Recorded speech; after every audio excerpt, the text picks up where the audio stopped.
یونس علیہ السلام۔ ایک زمانے کا ذکر ہے کہ شہر نینوا میں ایک قوم رہتی تھی کہ جس کو آستوری کہتے تھے۔ ان کا شہر بہت خوبصورت اور دیکھنے کے قابل تھا۔ دو نہریں دجلہ اور فرات اس کے درمیان سے بہتی تھیں۔ آستور قوم کے جاہل لوگ خدا کے بجائے بتوں کی پوجا کرتے تھے، اور ہر ایک نے اپنے لیے عجیب و غریب شکل کے بت بنائے ہوئے تھے جن کی عبادت کرتے، ان کے سامنے ہاتھ جوڑتے اور انہی سے مدد مانگتے تھے۔ یہ لوگ خدا سے دوری اور پیغمبر کے احکامات پر عمل نہ کرنے کی وجہ سے بہت سے برے کاموں میں مبتلا تھے۔ ظلم و ستم کرتے، فقیروں کی مدد نہ کرتے اور ان سے غرور اور تکبر سے پیش آتے۔ ہمارے مہربان خدا نے ان لوگوں کی ہدایت اور انہیں گناہوں سے دور کرنے کے لیے حضرت یونس علیہ السلام کو نبی بنا کر بھیجا۔ حضرت یونس علیہ السلام جو کہ ایک مہربان اور نرم دل انسان تھے، انہوں نے اس آستوری قوم کو خدا اور قیامت کی طرف دعوت دیتے ہوئے کہا،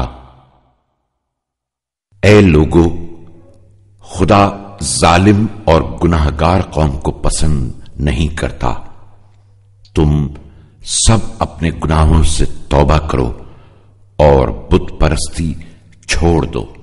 لیکن ان لوگوں نے حضرت یونس علیہ السلام کی نصیحت کو نہ صرف یہ کہ مانا نہیں بلکہ ان کا مذاق بھی اڑایا، یہاں تک کہ حضرت یونس علیہ السلام ان کو سمجھا کے تھک گئے اور ان سے کہا، اگر تم نے اپنے آپ کو نہیں بدلا اور گناہ کرتے رہے تو یاد رکھو کہ خدا کا سخت عذاب تم پر نازل ہوگا۔ جب لوگوں نے حضرت یونس علیہ السلام کی نصیحت کو نہ مانا اور آپ کا اور مذاق اڑایا تو آپ نے غم و غصے کی حالت میں شہر چھوڑ دیا اور ساحل سمندر کی جانب چلے گئے، کیونکہ وہ جانتے تھے کہ خدا کی اس نافرمانی کا عذاب ان قریب ان پر نازل ہوگا۔ جیسے ہی حضرت یونس علیہ السلام نے شہر چھوڑا، آسمان پر سیاہ بادل چھانے لگے اور خدا کا عذاب آستور قوم کی جانب بڑھنے لگا۔ لوگ خوف اور وحشت کے عالم میں ایک دوسرے کو دیکھ رہے تھے اور پیغمبر خدا کی باتوں پر عمل نہ کرنے پر سخت نادم تھے۔ لوگ گھروں سے باہر نکل پڑے اور پورا شہر شور کی آوازوں سے گونج اٹھا۔ سب نے خدا سے توبہ کی اور حضرت یونس علیہ السلام کی نبوت اور روز قیامت پر ایمان لے آئے اور بتوں کو توڑ دیا اور صرف خدا کی عبادت کا عہد کیا۔ خدا نے ان کی توبہ قبول کر لی اور عذاب کو ان پر سے اٹھا لیا۔ حضرت یونس علیہ السلام شہر کے لوگوں پر عذاب کے نزول اور توبہ سے بے خبر ساحل پر ٹہل رہے تھے کہ آپ نے دیکھا کہ ایک بڑی کشتی سفر پر روانہ ہونے والی ہے۔ آپ بھی اس کشتی پر سوار ہو گئے۔ ابھی کشتی نے تھوڑا سا ہی فاصلہ طے کیا ہوگا کہ دریا میں زبردست طغیانی پیدا ہو گئی اور ایک بہت بڑی مچھلی نے کشتی پر حملہ کر دیا۔ کشتی میں سوار لوگ خوف زدہ ہو گئے۔ کسی نے کہا، کسی ایک آدمی کو دریا میں پھینک دو، شاید اس کی وجہ سے مچھلی ہمارا راستہ چھوڑ دے، لیکن کوئی بھی اس بات پر تیار نہیں تھا کہ اس کو اٹھا کر دریا میں پھینک دیا جائے۔ اچانک حضرت یونس علیہ السلام آگے آئے اور کہا کہ مجھے دریا میں پھینک دو۔ پہلے تو لوگ نہیں مانے، لیکن جب آپ نے بہت زیادہ اصرار کیا تو کشتی میں سوار لوگوں نے آپ کو دریا میں پھینک دیا۔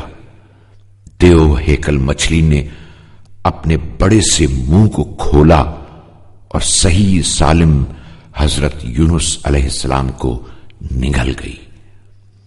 مچھلی کا پیٹ بہت بڑا تھا، لیکن شیشے کی طرح صاف و شفاف، جس میں عجیب و غریب مناظر حضرت یونس علیہ السلام کو نظر آ رہے تھے۔ مچھلی نے خدا کے حکم سے حضرت یونس علیہ السلام کو صحیح سالم رکھا۔ کچھ دن بعد خدا نے مچھلی کو حکم دیا کہ وہ حضرت یونس کو ساحل پر پہنچا دے۔ مچھلی نے خدا کے حکم کی اطاعت کی اور آپ کو ساحل پر چھوڑ دیا۔ آپ کو بہت بھوک لگتی تھی۔ جیسے ہی آپ نے پلٹ کر دیکھا تو ایک کدو کا درخت نظر آیا۔ آپ نے اس کدو سے اپنی بھوک ختم کی اور آرام کیا۔ خدا نے حضرت یونس علیہ السلام کو حکم دیا کہ اپنی قوم کی طرف چلے جائیں۔ حضرت یونس علیہ السلام خوشی خوشی شہر کی طرف چل دیے۔